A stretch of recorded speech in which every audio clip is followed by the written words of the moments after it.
Praise the lord. Hallelujah. Good morning. క్రీస్తునందు ప్రియులారా, మనము ఏదైనా ఒక పని తలపెట్టినప్పుడు మనము దాని గురించి ముందుగా ఎంతగానో ఆలోచిస్తుంటాము.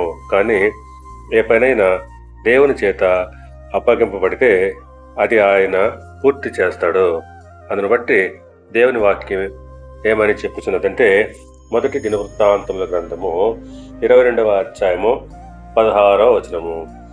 కాబట్టి నీవు పని పూనుకొనుము, యెహోవా నీకు తోడుగా ఉండునుగాక.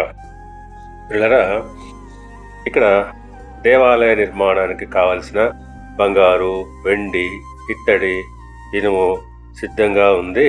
ఇక ఆలస్యము చేయక పని ప్రారంభించమని దావీదు తన కుమారుడైన సొలొమోనుకు చెప్పుచున్నాడు. అవును, దేవుని పనికి సంసిద్ధత అవసరము. దేవుడు పని అప్పగిస్తే దానికి కావలసిన వనరులు ఆయన సిద్ధం చేస్తాడు. కేవలము ఆలోచించడం కాదు, లేచి పనిలో పడాలి.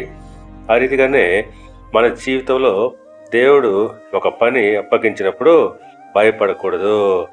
దేవుడు ముందుగా సిద్ధం చేస్తాడు, ఆ తర్వాత మనల్ని పిలుస్తాడు.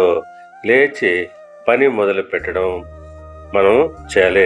అప్పుడు దేవుడు మనకు తోడుగా ఉంటాడు. దేవుడు మిమ్మల్ని దీవించి ఆశీర్వదించి వర్ధిల్ల చేయనుగాక. ఆమేన్.